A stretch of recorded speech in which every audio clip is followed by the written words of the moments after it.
We are recording. Thank you, Lori. Good morning. The Appellate Court for the State of Connecticut is now open and in session for March 9th, 2021. I would ask everyone participating in the hearing identify themselves, starting with the judges, then counsel for the appellant, and finally counsel for the appellee. I am Judge Alford. I'm Judge Prescott. I'm Judge Suarez.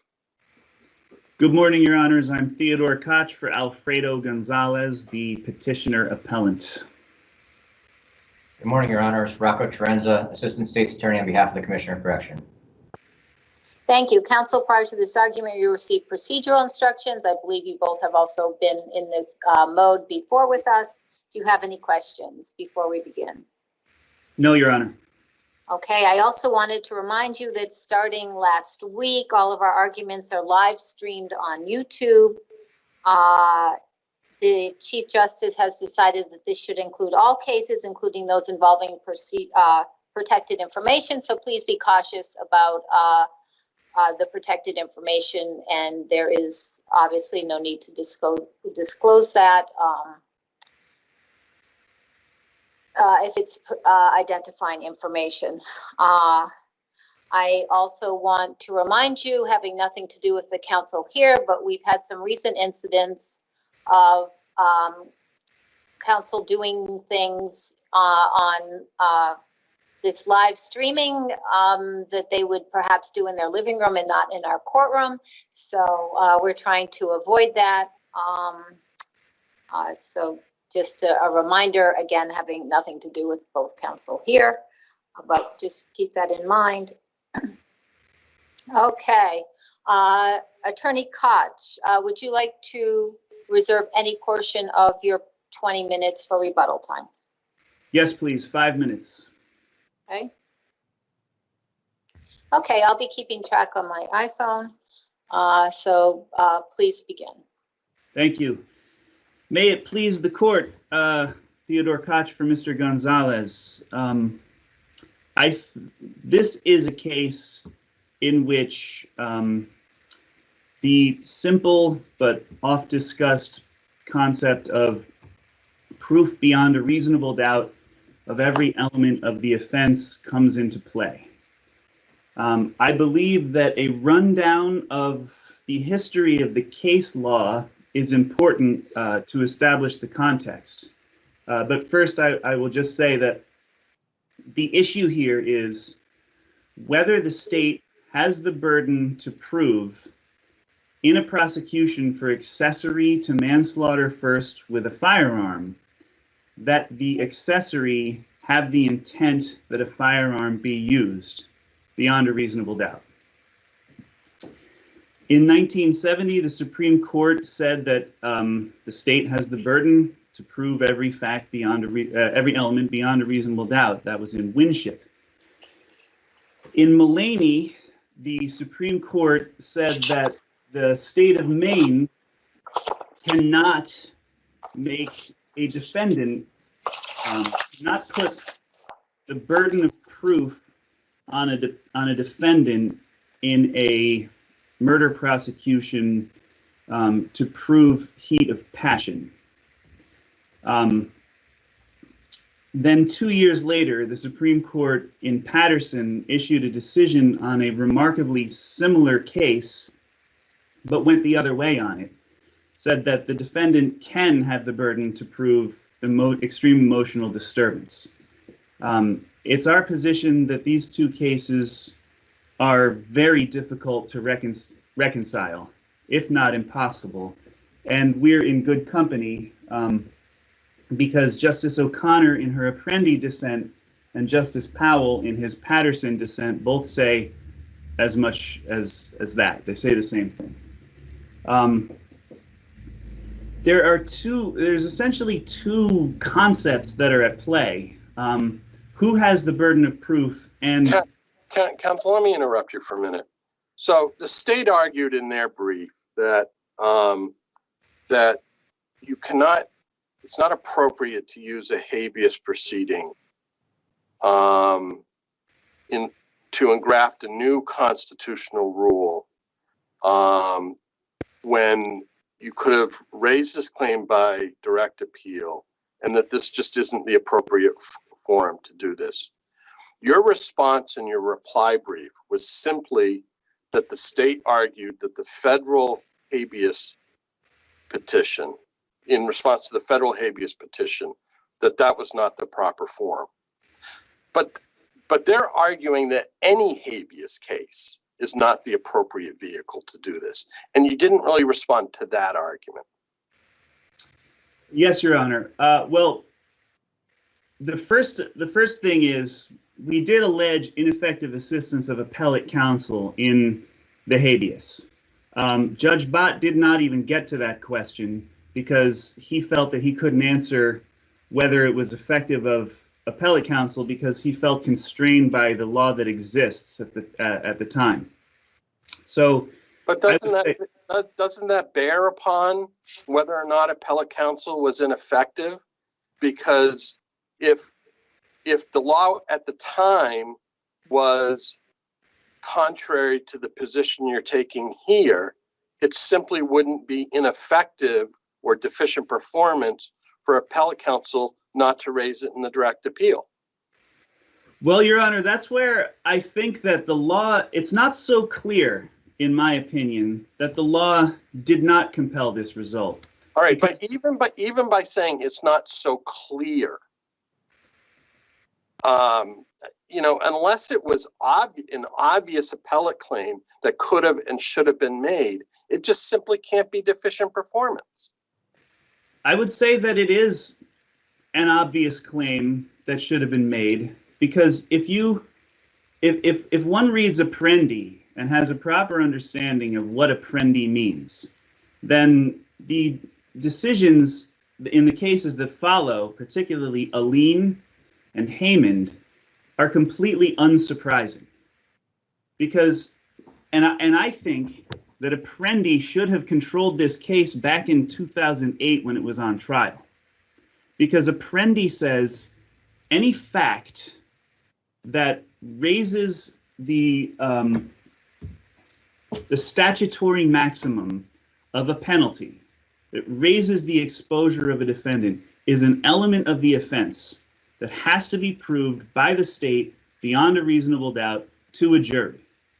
That is exactly what we had in this trial. We have manslaughter, which has this penalty down here, and then manslaughter first with a firearm that has this penalty up here. That is a fact that raises the statutory maximum. That is an element of the offense that should have been proved beyond a reasonable doubt to a jury. And I think the trial counsel and appellate counsel, based on Apprendi, had the duty to raise that as an issue. I think I'm concerned that you're confounding the requirement of Apprendi with whether or not, in fact, the petitioners must have had the intent that the co-participant use a firearm as an element of the offense. Those are two different things. Yes, Apprendi says the state has to prove every essential element of the offense, including those that raise the penalty. But the state's position, consistent with existing case law, is that the petitioner need not have that intent, that a co-participant use a firearm. It's just that the co-participant must have used a firearm. Right, and that comes from the Miller case of 2006. That's the case that's most directly on point to this. It was used in my client's direct appeal, and Miller straight up says what Your Honor just said and what the state argues. I think Miller was wrongly decided and should be overruled, and it was this court that made. Okay, I understand that, but how are you suggesting that that counsel engages in deficient performance when he doesn't argue that existing case law should be overruled? That's a pretty striking claim. Well, I would say that you're right. that is a striking claim. And I'm a defense lawyer, and habeas often makes defense lawyers riddled with anxiety that we're going to screw something up. So, but I would say that before you get to that, Your Honor, you have to look at how important this issue is.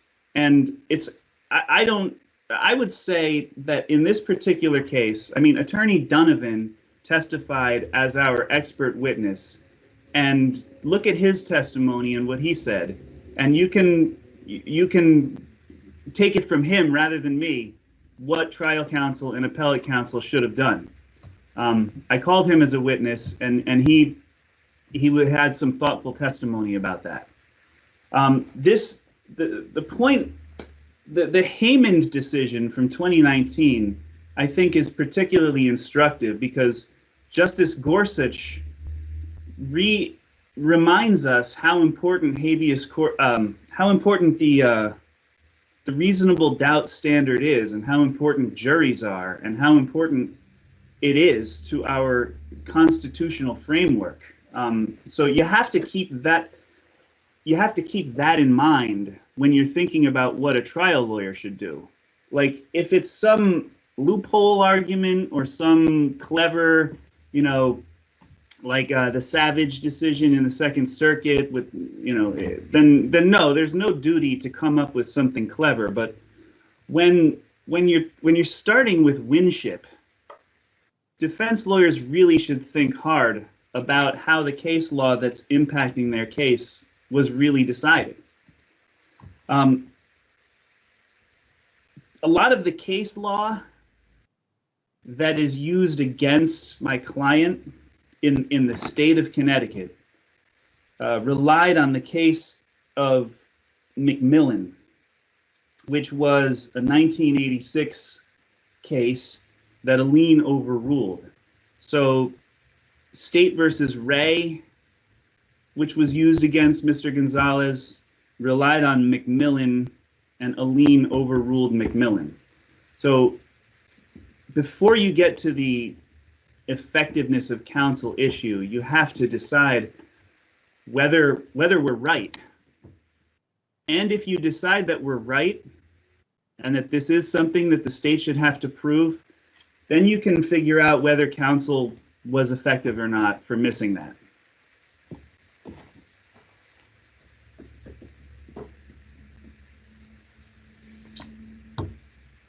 Is there any further question on that that part? Okay.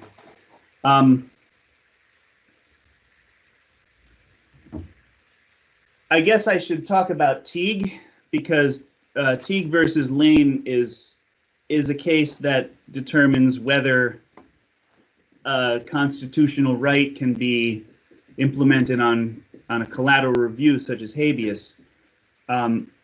As I just said, I don't think Teague really applies because the rationale was already there. But if you do go through the Teague versus Lane analysis, there's the two prongs of Teague, and I think that this fits under prong one, whether it's private conduct that's now beyond the power of the state to punish. What this is, it's essentially, it's a state, I mean, as a matter of policy, I understand that you don't want to seem to be encouraging people to be hanging around drunk with guys with guns and getting into fights. And as a horse sense matter, it seems like that should be punished. Wasn't he in a car with guys with guns? Yeah. Not hanging Yes. around? Okay, that's not hanging around. Well, rolling around? No, either. He was In a in car it. with guys with two firearms. Yes. The Got it. facts. Yes. So he was doing that. And so it's, if my argument were to prevail wholesale, he would still be punished. He would still go to jail for quite some time. In fact, I think as we sit here today, he still wouldn't be done with his sentence, even if we won and got a new sentencing. But the idea is your responsibility is for yourself. If you are going to add punishment to a person for what other people did, you have to prove that you wanted them to do that. Now, this is not, the state mentions conspiracy at some point. This is not a conspiracy case. Conspiracy requires much less proof. It requires a criminal agreement and an overt act. That does not mean that the jury found that he intended to use the firearm. It just means those two things. Excessive. Yes, yes, Your Honor. But didn't the direct appeal on Gonzalez address that? The direct appeal in Gonzalez addressed the jury charge, Your Honor. Which was so the element. through that rubric, yes. But as Judge Bryant said in her federal decision, this isn't what was raised to her is a constitutional issue, and what was instructed to go back through the state habeas system was a constitutional issue, and so now I'm raising it as a constitutional issue. Yes, Your Honor, I can see. That's not what she said. She may have said it's a constitutional issue. I don't think she opined upon whether a habeas action is the correct forum to engraft a new constitutional rule. What she said was you didn't exhaust state remedies. Right, and that's what we're trying. You don't want to misrepresent what she said. I'm not trying to misrepresent it. I'm saying that, well, the state's attorney in their briefing, which is not Mr. Chiarenza, they said that there is an issue that still needs to be exhausted in state court that is a constitutional issue. But that doesn't answer the question about whether a habeas forum is at all the correct forum to make the claim that you're making. Right. I don't know what other. If you can't get into federal court because it's not exhausted, you raised the claim on direct appeal. Right, and then we're back to it unless appellate counsel was ineffective. Right, but we don't have any determination of that. The habeas court didn't address it, and it's very difficult for me to understand how counsel could be deficient for failing to raise a claim that would have required the overruling of prior case law. We've been very clear in our case law that that's not deficient performance. I suppose that a decision by this court could say, this is that the petitioner is right that the state should have this burden of proof, but there's nothing in the record showing whether that would be deficient performance by appellate counsel. Remand it to the habeas court for hearing on that issue. And you're out of your primary time. You're over, in fact. Do you want to keep going, Attorney Koch? No, thank you. I didn't realize that, Your Honor. No, that's okay. I had muted my timer. Thank you. I'll pick it up with more in my rebuttal. On rebuttal, yep. Thank you. Good morning, Your Honors. May it please the court, Rocco Terenza, Assistant State's Attorney on behalf of the Commissioner of Correction. I'd like to begin, I guess, with the petitioner's claims here that appear to be now attempting to resurrect a claim of ineffective assistance of appellate counsel. And this kind of goes hand in hand with the position that the commissioner took in the federal habeas. If I could direct Your Honor's attention to page A62 of the petitioner's appendix, that is the response in the federal habeas that the commissioner filed, particularly in footnote 1. The basis for the commissioner's claim that the petitioner's new due process claim was not exhausted is that since he may file a state habeas petition alleging ineffective assistance of appellate counsel for failing to present the federal constitutional challenge in his direct appeal, the claim was not exhausted. Rather than simply bringing a claim of ineffective assistance of appellate counsel in the state habeas action, the petitioner then added in a substantive claim of a due process violation. This is kind of where everything went off the rails. And instead of litigating the claim of ineffective assistance of appellate counsel, what the habeas court did was responded to the substantive claim. And only after the habeas court did that did Teague become a problem, because under Teague, neither a state nor a federal habeas court is a proper forum to litigate a new substantive claim of constitutional impotence. And so it was only after the habeas court's decision came out that Teague really became an issue.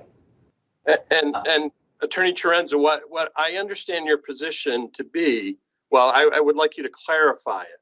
What I understand you to be arguing is that the habeas court should not have reached the freestanding constitutional claim, but instead should have addressed whether appellate counsel was deficient in failing to raise that claim on direct appeal. Do you agree with that?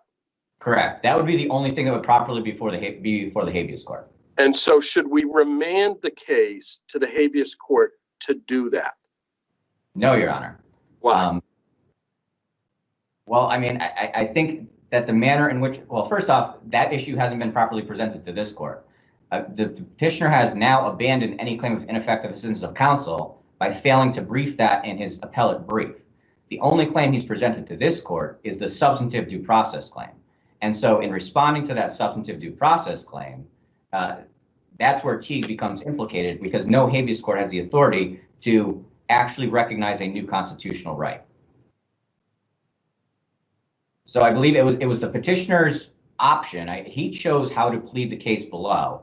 And rather than actually litigating the ineffective assistance of appellate counsel claim, he pursued this substantive due process claim.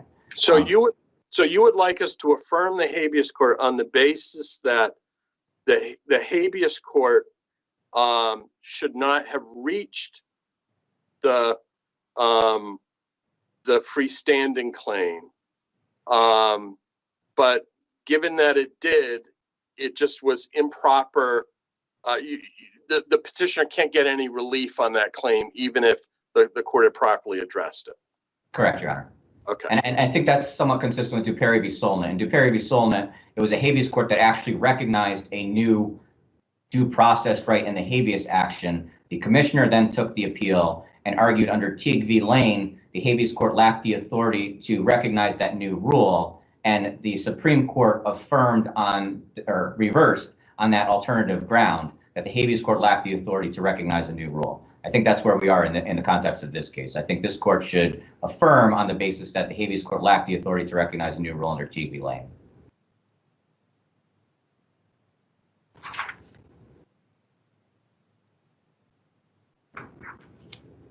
As far as the Teague analysis goes, the petitioner attempts to fit his claim within the first Teague exception, but he's wrong that this case implicates placing an entire category of conduct beyond the power of the state to punish. This is the petitioner's claim in this case regarding what a jury must find doesn't implicate a substantive due process right. As the cases cited in the commissioner's brief establish, this type of claim is reserved for those claims where, regardless of the procedure followed, another constitutional right precludes the state from criminalizing the conduct at issue. The petitioner's claim is not one that suggests that the state cannot criminalize the act of aiding another in the commission of manslaughter in the first degree with a firearm. He's simply saying that the state should be required as a matter of procedural due process to prove an additional element. That's not something that falls within the first Teague exception. Moreover, his reliance on Apprendi and Alleyne are misplaced. In Apprendi, what the court found was that if the legislature defines particular elements of a crime that increase the available punishment, those crimes have to be submitted to a jury and found beyond a reasonable doubt. That's not what occurred. That's not what the petitioner's claim is in this case. Here, there is, in fact, an additional element that must be proven to justify a man one conviction with a firearm. That is that a firearm is used during the commission of manslaughter. And so General Statutes 53A, 55A states that a person is guilty of manslaughter in the first degree with a firearm when he commits manslaughter in the first degree, and in the commission of such offense, he uses or is armed with and threatens the use of or displays or represents by his words or conduct that he possesses a firearm. Thus, there is an additional element that must be proven to justify a conviction of man one with a firearm that isn't necessary for man one. That issue was submitted to the jury and proven beyond a reasonable doubt. That is all that's required of due process. that the state prove the elements as defined by the legislature in the criminal statute. Pursuant to Patterson versus New York, nothing precludes the legislature from adopting an affirmative defense on a separate factual issue and requiring the defendant to prove that affirmative defense. That's what our legislature did in the context of these statutes. It defined manslaughter in the first degree by having particular elements with respect to an accessory, and then created an affirmative defense that if the accessory was not armed himself and had no reason to believe that anyone else was armed, he can escape liability for man one with a firearm by proving that to a jury. There is nothing inappropriate or nothing that violates due process in a legislature defining the element in the way defining the statute in the way it did, and creating an affirmative defense to excuse the petitioner's culpability.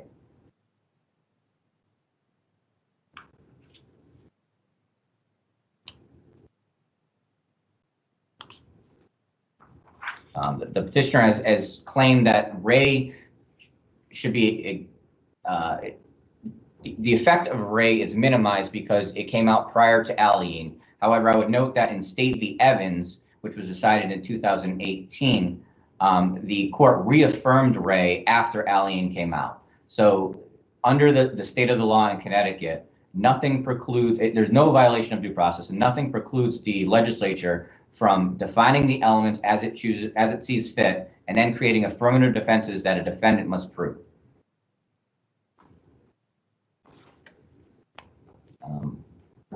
I would rely on the commissioner's brief with respect to the substantive merits and any state constitutional analysis, unless this court has any questions on that issue. If not, I would simply suggest, I would also note that in the state's brief, any alleged error in the context of this case could not, even if this court were inclined to adopt the petitioner's claim, it cannot be applied to the petitioner because it's utterly harmless beyond a reasonable doubt. Even if in some way the state would have been required to prove that he intended or knew that a firearm would be used, the evidence in this case, which included the defendant's statement to police, which indicated that not only did he know that 2 firearms existed, but he was the one who suggested that someone shoot the victim in this case. He said that if he had the money while they were driving around, he would put up the money to have someone shoot the victim. In response, one of his cohorts offered $1,000, and the actual shooter accepted that. The petitioner then himself drove the shooter to the area where the victim was located, with the shooter having the gun on his lap. The shooter then got out of the car, shot the victim, and both the petitioner and the shooter fled the scene. The petitioner then made inculpatory statements later on to his girlfriend's cousin, indicating that they both had participated in the shooting. So even under the facts of this case, even if somehow some court were able to adopt the petitioner's claim that a new element has to be engrafted onto the statute as a matter of due process, he could not take advantage of that new claim in the context of this case. For the reasons stated in the state's brief, again, and in response to Judge Prescott's questions, I would ask this court to affirm the habeas court's decision on the basis that Teague v. Lane precluded any recognition of a new constitutional rule in habeas case, and therefore affirm the denial of the writ of habeas corpus. I'd be happy to answer any further questions. Otherwise, the commissioner will rest on his brief. Thank you, Attorney Terenza. Attorney Koch, you have your rebuttal time. Could you start with, please, the utterly harmless beyond a reasonable doubt assessment by the state? Yes, obviously I disagree with that. The way you try a case is based on, in large part, the jury instructions that you get. The jury could not have been instructed in accordance with this intent requirement because that wasn't the law. If the court were to agree with us, then it should be remanded for a new trial because the entire factual picture could be different at a new trial. I don't think that's really responsive to their counsel's argument, because what he's arguing is even if the jury had been instructed precisely in the manner that you say they should have been instructed, they would have necessarily found beyond a reasonable doubt that the defendant knew that his co-participants were going to use a firearm. That would have been based on the evidence adduced at that trial. how would the evidence have been different? Well, you try a case differently based on what the law is and based on what you're allowed to prove. You know, juries have the power of nullification, but the trial judges can't instruct the jury that they can nullify. So we have cases, for example, in the sexual assault area, where the trial court neglects to instruct the jury that the victim must be under a certain age. But if the evidence, let's say the victim has to be under 16 years of age, but if the victim is 7 years old and testifies, and a birth certificate goes into evidence, we've said it's harmless beyond a reasonable doubt for the trial court's failure to instruct on an essential element of the offense, and there's no relief that's warranted because it would have come out exactly the same. That's what the state's arguing. Well, I understand that argument. In that example that Your Honor cites, that is a 7 years old with a birth certificate is something like DNA evidence. It's pretty hard to get around that. The evidence in this case is a lot of he said, she said, hearsay, one person doing this, one person doing that testimony. Was there not a police statement by your client? He did talk to the police, yes. Okay, thank you. Yeah, you're welcome. If I may go back to one of the earlier points, the